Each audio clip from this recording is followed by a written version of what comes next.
여러분, 세상에는 많은 그 삶의 방식이 있습니다. 누군가는 인생을 긍정적인 어떤 삶의 방식으로 살아가는 사람이 있고, 또 누군가는 인생을 부정적인 삶의 방식으로 살아가는 사람들이 있습니다.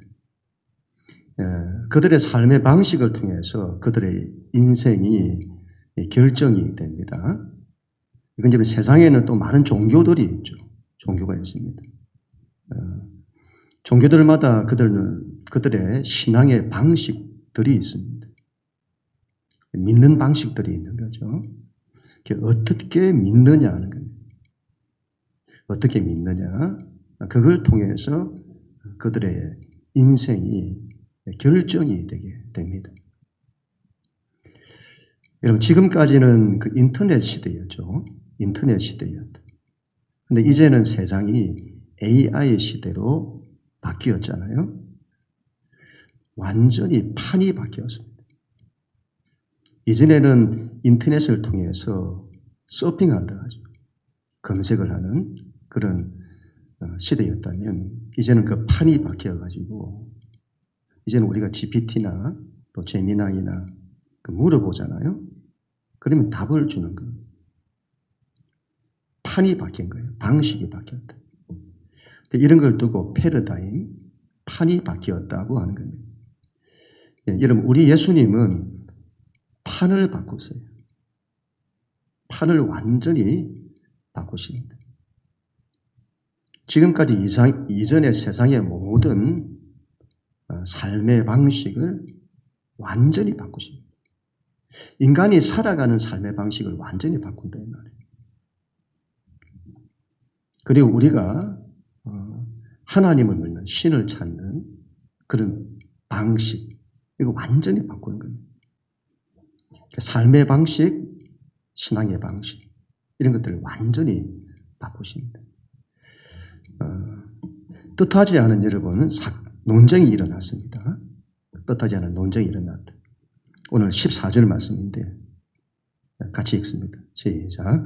그때 요한의 제자들이 예수께 나와 이르되 우리와 바리새인들은 금식하는데 어찌하여 당신의 제자들은 금식하지 아니하나이까. 금식에 대한 논쟁입니다. 왜 예수를 따른다는 예수의 제자들은 금식을 안 하냐 이 말이에요. 안 하느냐. 당시 유대 사회는 하루에 3번씩 기도를 했습니다. 그래서 아침 기도하고 또 오후에 3시쯤 기도하고 또 저녁에 기도하고, 우리가 한 번도 하기 힘들어하는 기도를 그들은 하루에 3번씩 기도를 하는 거죠.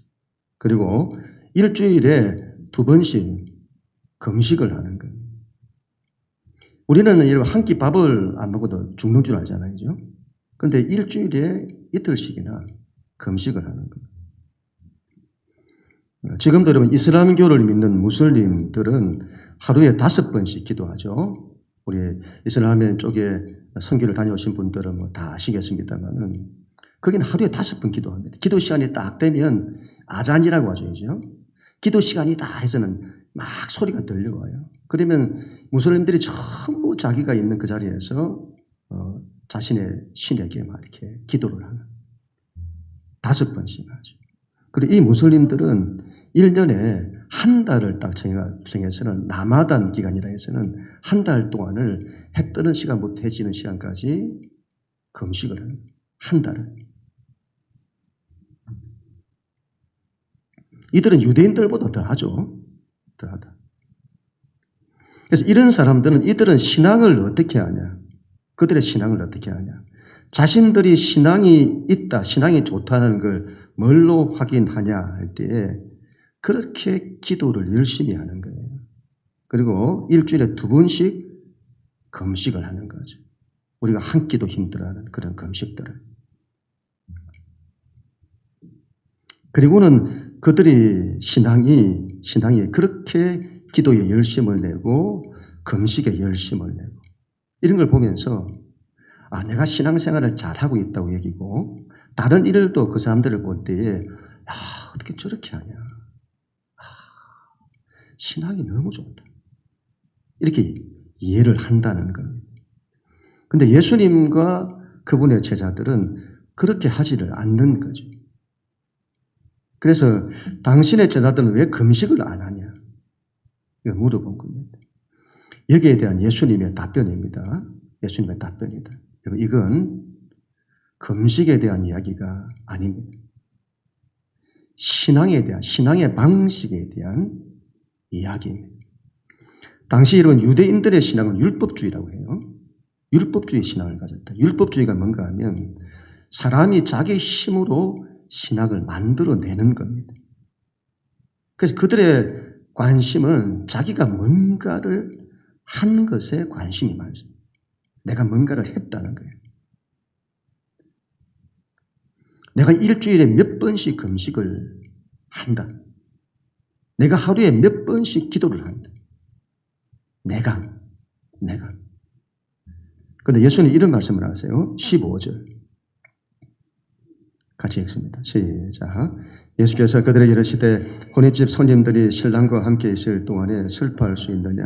그러나 신랑을 빼앗길 날이 이르리니 그때에는 금식할 것인지라.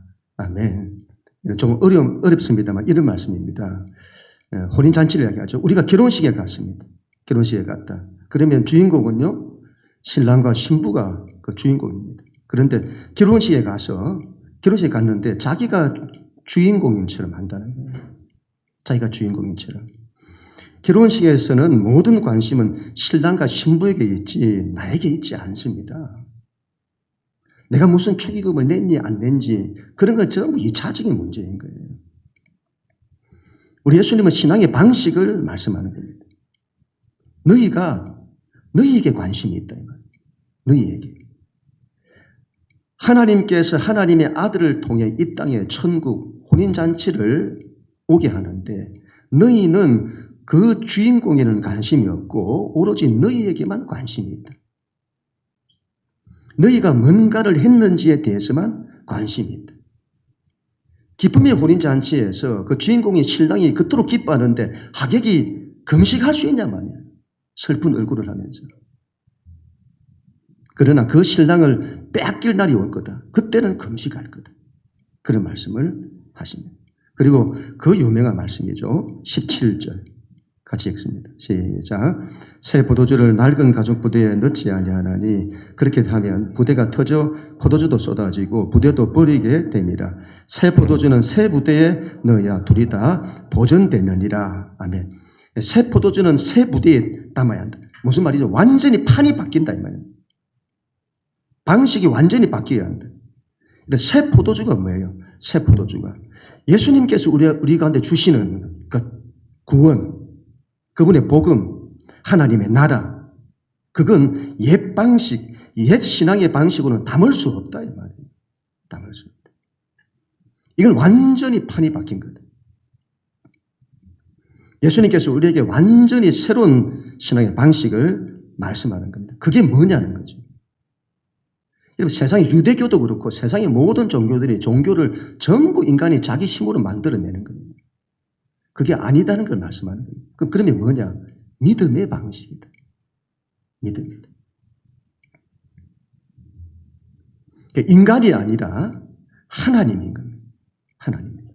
그리고 하나님을 만나는 것이고 신앙은 하나님과의 관계다. 내가 뭔가를 했다는 것이 아니라 그분께 대한 믿음이다. 그리고 그분께서 우리를 위해서 하시는 일이다. 그리고는 그 다음 사건에 이게 등장하죠. 18절, 19절 같이 읽습니다. 시작. 예수께서 이 말씀을 하실 때 한 관리가 와서 절하여 이르되 내 딸이 방금 죽었사오나 오셔서 그 몸에 손을 얹어주소서. 그러면 살겠나이다 하니 예수께서 일어나 따라가심에 제자들도 가더니. 아멘. 한 관리가 예수님께 왔습니다. 마가복음에서는 회당장 야이로라는 사람입니다. 이 사람이 회당장이다 이 말이에요. 회당의 장, 회당의 장이다. 유대교 신앙에서 회당이 있는데 우리 교회처럼 회당이 있는데 그 회당을 책임지는 사람이다. 지금으로 하면 교회를 책임지는 목회자와 같은 겁니다. 그 사람이 예수님을 찾아왔습니다. 자기 딸이 죽게 된 거예요. 오셔서 그의 몸에 손을 얹어 달라는 거죠. 그러면 살겠나이다. 이 사람은 유대교 신앙을 대표하는 사람입니다. 하루에 기도를 몇 번씩 하고 일주일에 금식을 몇 번씩 하고 그런 것에 관심이 있어요. 그런 게 나쁘다는 것이 아닙니다. 기도는 귀한 것이고 금식은 귀한 것입니다. 중요한 것은 하나님께 대한 관심은 없고 나에게만 관심이 있는 겁니다. 그걸 하는 나에게 관심이 있어요. 우리가 예배를 드리잖아요. 예배가 얼마나 귀한 것입니까? 그런데 여러분, 예배를 통해서 우리가 하나님을 만나야 하고 하나님을 경배해야 하고 하나님의 말씀을 들어야 하고 하나님의 은혜를 받아야 하는데 그런 게 없어요. 그리고는 나는 예배 시간에 참석했다는 거예요. 나는 예배 순서에 따라서 노래도 하고 설교도 듣고 했다는 거예요. 하나님을 예배하지 않아요. 예배를 통하여 하나님을 예배하지 않아요. 근데 예배 시간에 왔으면 내가 예배했다고 하는 거예요.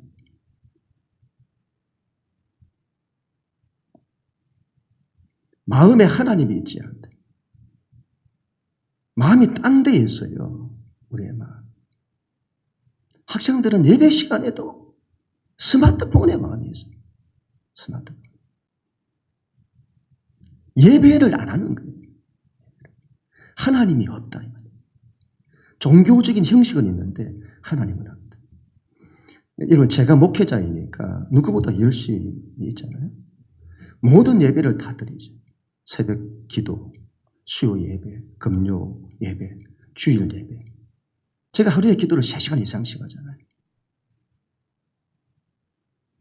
지금도 제가 저녁 한 끼 금식을 하고 성교가 가신 분들 계시고 해서 기도가 필요하니 한 끼 금식하면서 기도하고 11조 꼬박꼬박 드리고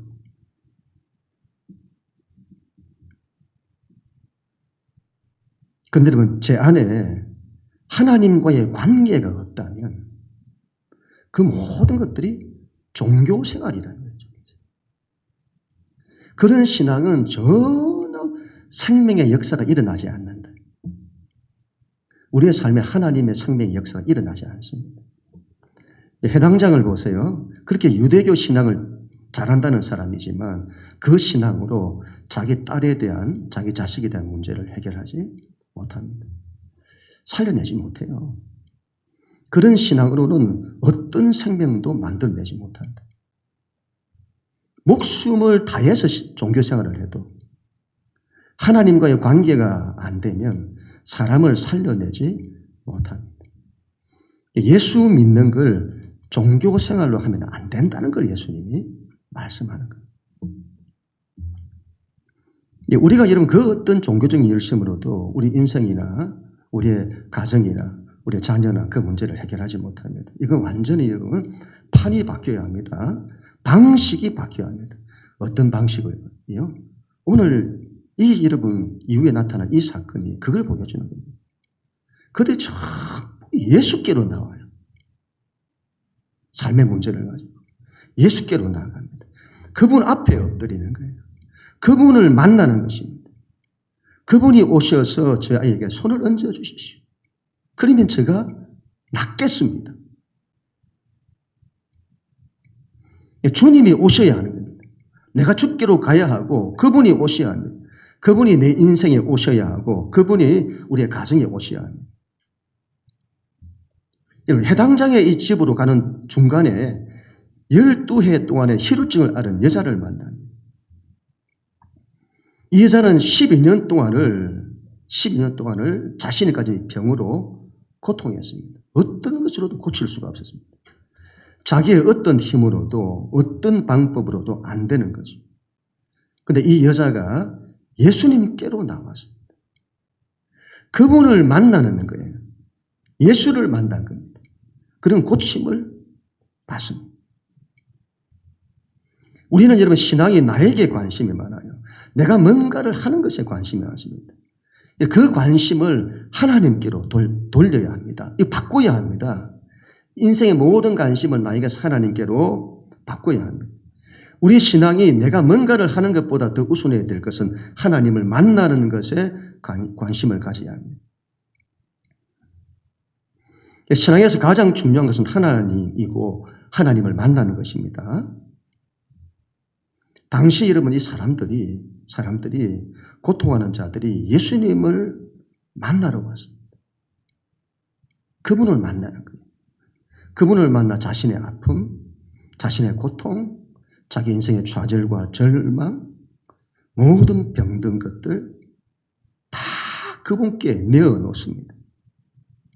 그리고 그분이 회복시키시는 거예요. 신앙은 그렇게 해야 한다.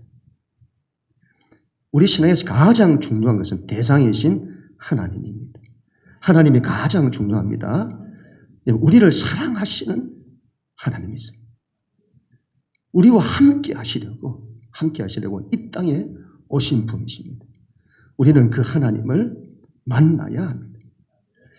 우리의 관심이 종교 생활이 아니라 하나님께 관심이 있고 하나님을 만나는 데 관심이 있어야 합니다. 이걸 관념으로 가지지 마시고 하나님이 나와 함께 하신다는 이걸 지식으로 가지지 마시고 실제로 그렇게 해야 된다. 실제로.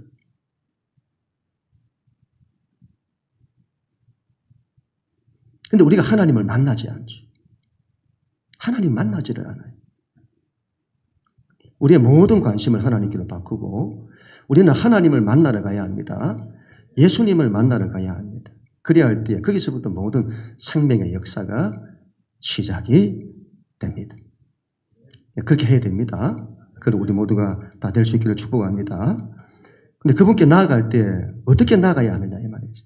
어떻게? 믿음으로 나아가야 합니다. 믿음으로. 회당장의 믿음을 보세요. 오셔서 그 아이에게 손을 얹어주십시오. 그러면 그 아이가 낫겠습니다. 그 믿음으로 가죠. 12해 동안에 혈루증을 앓았던 자를 보세요. 20절부터 22절 같이 읽습니다. 시작. 12해 동안이나 혈루증으로 앓는 여자가 예수의 뒤로 와서 그 겉옷가를 만지니 이는 제 마음에 겉옷만 만져도 구원을 받겠다 함이라. 예수께서 돌이켜 그를 보시며 이르시되 따라 안심하라. 내 믿음이 너를 구원하였다 하시니 여자가 그 즉시 구원을 받으니라. 아멘. 여러분 마태복음은 이 사건을 간단하게 기록했습니다만 마가복음에서는 이 사건을 굉장히 자세히 기록을 하고 있습니다. 이 여자는 혈루증을 고치려고 그렇게 지난 12년 동안 애를 썼다고 해요. 많은 의사에게 찾아갔습니다. 그리고 많은 괴로움을 받았다. 의사를 찾아갔는데 왜 괴로움을 받지? 이게 부인과 쪽 병이잖아요. 부인과 쪽으로 병이다. 여자의 자궁에서 계속 피가 흐르는 거예요. 그래서 가정을 이루지도 못하고 그리고 자식을 낳지도 못하고 그렇게 인생을 고통 가운데 살아가는 거죠. 여자로서 얼마나 그 괴로움이 얼마나 컸을까요? 가진 걸 다 허비했다고 합니다. 가진 걸. 이 병 고친다고 재산을 다 허비한 겁니다. 그래도 못 고치고 병이 더 중하게 되었다고 합니다. 그리고 이런 병은 부정한 병. 피를 밖으로 쏘는 것은 전부 다 부정하다. 사람들이 전부 다 그 사람을 두고 부정한 여자라고 합니다.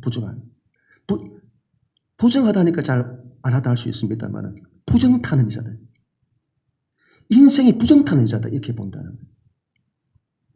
사람들과 접촉도 하지 못하게 했습니다. 소외된 여자이죠. 그 상처와 아픔과 고통을 가지고 12년 동안을 살았던 겁니다. 나는 부정한 여자다. 나는 부정한 여자다. 나는 부정한 여자다. 내 인생은 안 된다. 그렇게 12년 동안을 살아왔던 거죠. 그런데 그 여자가 예수님에 대해서 듣게 된 것입니다.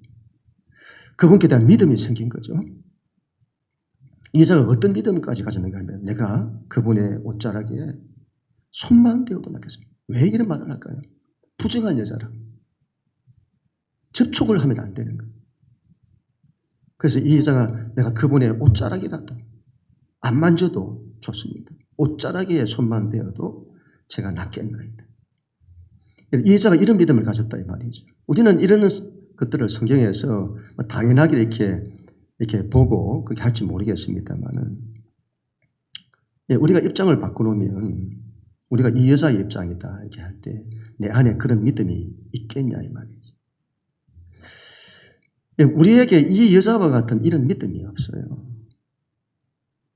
우리가 하나님을 믿고 예수님을 믿는다고 하는데 믿음이 없어요.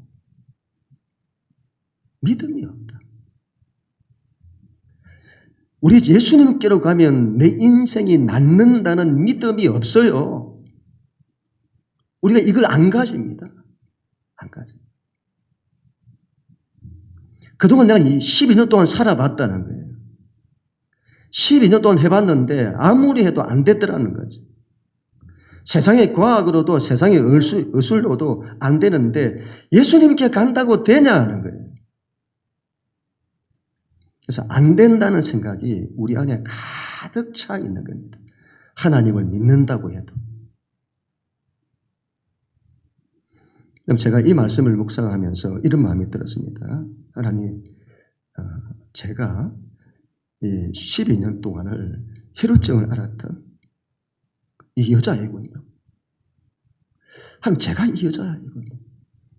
목회하면서 많은 낙심이 많았고 좌절감들을 겪으면서 제 안에 부정이 가득 찬 거죠. 부정이 가득 찼다. 그런데 이 여자를 보니까 이 여자가 이 부정한 여자가 믿음으로 주님께 나아가는 거예요. 도저히 안 되는 상황이잖아요. 세상에는 방법이 없잖아요. 자기에게도 방법이 없잖아요. 그런데 이 여자가 주님께로 가면 낫는다는 믿음을 가지고. 그래서 제가 이 말씀을 묵상하면서 저도 결심을 하게 되었습니다. 하나님, 이제 더 이상 인생을, 목회를 부정적으로 바라보지 않게 해주세요. 하나님께 대한 믿음으로만 살게 해주세요. 그리고는 제 안에 있는 모든 부정을 다 씻어주세요. 그 어떤 부정도 제 안에 없게 해주세요. 주님의 옷자락에 손만 대어도 낫는다는 하나님이 하시면 안 되는 것이 없습니다. 그 믿음으로 제가 일어서게 해주세요. 여러분, 완전히 바꿔야 세상이 뭐라고 해도 하나님께 나아갈 때는 믿음으로 우리는 나아가야 합니다. 하나님이 나를, 내 인생을 고치신다는 이 믿음. 그 믿음에 하나님은 역사하시는 것입니다. 내 믿음이 너를 구원하였으니 여자야 평안히 가라. 마가복음에서는 이 부분을 좀 더 상세히 기록을 하고 있습니다. 이 여자가 믿음으로 나아갔을 때에 어떤 일이 일어났는지를 보여줍니다. 우리 마가복음 5장 30절 말씀 같이 읽습니다. 시작. 예수께서 그 능력이 자기에게서 나간 줄을 곧 스스로 아시고 무리 가운데서 돌이켜 말씀하시되 누가 내 옷에 손을 대었느냐 하시니. 아멘. 우리가 믿음으로 주님께 나아가면 어떤 일이 일어나는지를 보여주는 거죠. 우리가 믿음으로 그분을 붙들었을 때에 어떤 일이 일어나느냐. 그 여자가 예수님의 옷자락에 손을 대었는데 그분의 옷자락을 만졌습니다. 그랬더니 예수님 안에 있는 능력이 그 여자에게로 흘러 들어간 거예요. 정말 신앙이 중요한 것을 말씀하는 거예요. 신앙은 우리가 만들어내는 것이 아닙니다. 우리가 만들어내는 것이 아니에요. 그분 안에 있는 것이 우리에게 흘러 들어오는 것입니다. 그분과 접촉할 때에, 그분을 만나서 그분과 접촉할 때에 그분 안에 있는 것, 그분의 안에 있는 은혜, 그분 안에 있는 사랑, 그분의 능력, 그분의 치유, 그분의 평강, 그분의 승리, 그분의 구원, 그분 안에 있는 모든 하나님의 것들, 하늘의 것들, 그 모든 것들이 우리에게 흘러 들어오는 것입니다. 우리 신앙은 이 믿음으로. 그래서 하나님이, 주님이 가지신 모든 은혜가 하늘의 것들이 전부 나에게, 내 인생에 흘러 들어오기를 원하는. 뭘로 그게 온다고요? 믿음입니다. 그 능력이 나에게 들어왔을 때에 그녀의 부정이 완전히 고침을 받은 겁니다. 세상 어떤 것으로도 이 부정을 없앨 수 없어요. 주님으로부터 그분 안에 있는 것들이 나에게 왔을 때에 모든 부정으로부터 고침을 받습니다. 회당장 야이로도 마찬가지죠. 마가복음이 더 상세히 기록하는데 회당장의 집으로 가는 도중에 12해 혈루증을 앓았던 이 여자를 만난다고 시간이 지체되면서 그 아이가 죽게 된 겁니다. 그 집에서 사람들이 와서는 당신의 딸이 죽었다는 거죠. 당신의 딸이 이제 죽었습니다. 끝났다 이 말이죠. 그러니 더 이상 선생님 괴롭게 하지 마십시오. 그들의 믿음을 보세요. 이제 끝났다는 거예요. 끝났다.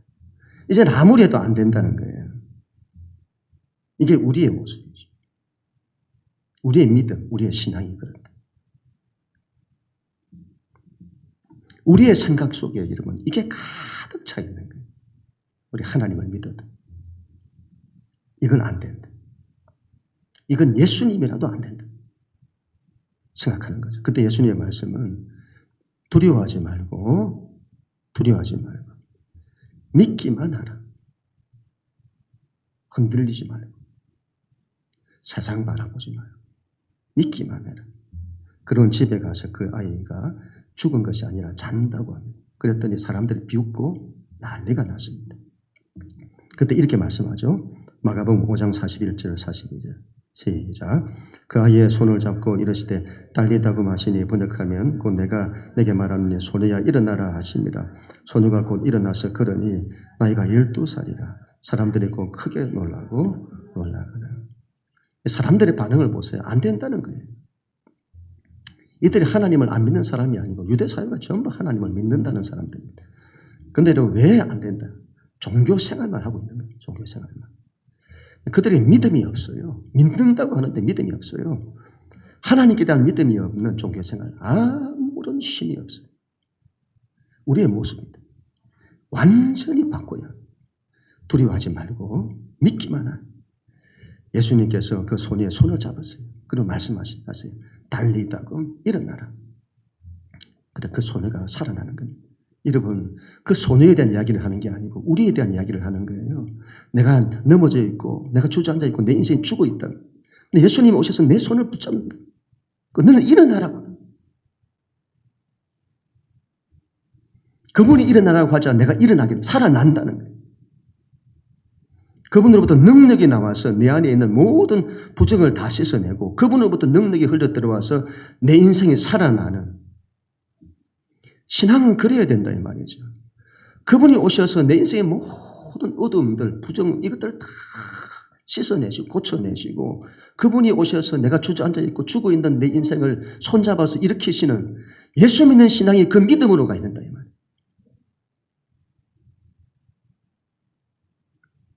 그런 일이 어떻게 일어난다고요? 우리의 믿음을 통해서.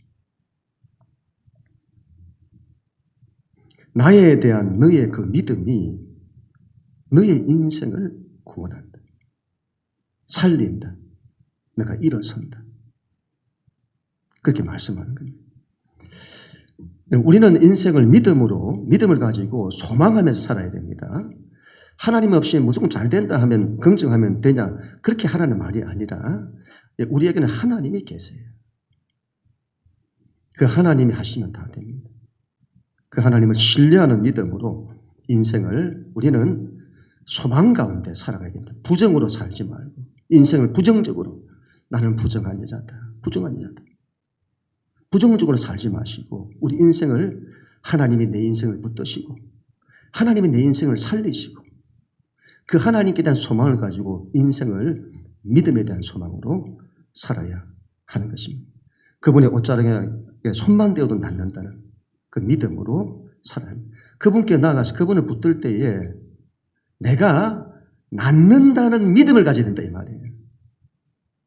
그분을 붙드는데 아무런 믿음이 없어요. 수많은 사람들이 예수님 주위에 있다. 예수님과 접촉하고 만지고 그분께로 왔는데 누구에게 그분의 능력이 흘러 들어간다고요? 그분을 믿음으로 붙드는 자가 임한다. 기도를 하면 하나님이 내 기도를 들으십니다는 믿음이 있어야 된다는 말이에요. 내 기도를 들으셔서 하나님이 어떤 방식으로도 역사하십니다는 믿음이 있어야 된다. 믿음이 있어야 된다. 주님이 오셔서 내 손을 잡으시면 내가 일어난다. 살아난다. 죽은 데서도 살아난다는 그 믿음인 겁니다. 그 믿음으로 우리 인생을 소망 가운데 살아야 합니다. 여러분 예수 믿는 자는 그렇게 살아야 합니다. 그렇게 살라고 주님이 우리를 대신해서 십자가에 죽으신 겁니다. 하나님 나라를 주시려고. 우리 안에 있는 우리 인생에 있는 모든 부정을 다 씻어내야 합니다. 그건 안 돼. 너는 안 돼. 너는 능력이 없잖아. 안 돼. 안 될 거야. 아, 나는 뭘 해도 안 되는구나. 나는 왜 이럴까? 어떻게 하지? 앞으로도 안 되면 어떻게 하지? 원하는 대학에 못 들어가면 어떻게 하지? 직장도 못 구하고 못 들어가면 어떻게 하지? 몸도 이렇게 약한데 어떻게 하지? 내 인생이 아플 것 같은데, 힘들 것 같은데 어떻게 하지? 우리 안에 온통 부정이 차 있어. 그걸 다 바꿔야 합니다. 하나님이 하시면 됩니다. 하나님 하시면 됩니다는 믿음이 가져. 하나님이 나를 사랑하신다는, 하나님이 나를 사랑하십니다. 하나님이 나를 지키십니다. 나는 하나님의 사랑이 가장 많이 임하는 사람입니다. 나는 하나님의 은혜가 가장 많이 임하는 사람입니다. 하나님은 나를 통해 역사하십니다. 하나님은 나를 축복하십니다. 하나님은 나를 통해 생명의 역사를 나타내십니다. 하나님은 내 인생의 길을 여십니다. 문을 여십니다. 하나님은 내 인생을 책임지십니다. 하나님은 내 삶의 모든 환경과 문제와 어려움을 다 이기게 하십니다. 하나님은 나를 성립케 하십니다. 나에게 주어진 십자가의 길, 다른 일을 사랑하고 그들을 섬기고 그들에서 낮아지고 그래야 할 때 우리에게 주어지는 이 십자가의 이 길, 이걸 기꺼이 감당하게 하십니다. 하나님이 계시니 그리고 부활이 오게 하십니다. 그 믿음으로 살아야 합니다. 믿는 자는 믿음으로 살아야 합니다. 믿음으로 살아야 합니다. 결과에 휘둘리지 마시고 결과에 휘둘리지 마시고 끝까지 믿음으로 일어서야 합니다. 결과에 휘둘려서 인생을 부정적으로 살게 되면 그 사람의 정체성 자체가 다 무너져 버려요. 그렇게 하지 마시고 마지막까지 하나님께 대한 그 믿음으로 일어서야 합니다. 현실이 어떠하든지 결과가 어떠한지 휘둘리지 마시고 끝까지 믿음으로 인생을 소망 가운데 살아야 합니다. 그러면 하나님은 반드시 우리 믿음에 역사하시고 그분의 은혜와 사랑과 회복과 승리와 축복이 우리에게 흘러오도록 만들어 주시는 것입니다. 우리 인생에 죽었던 것들이 다시 살아나고 일어서는 우리가 되는 것이죠. 그렇게 살아야 될 줄을 믿습니다. 그럼 우리 모두가 다 될 수 있기를 주님 이름으로 간절히 축원합니다.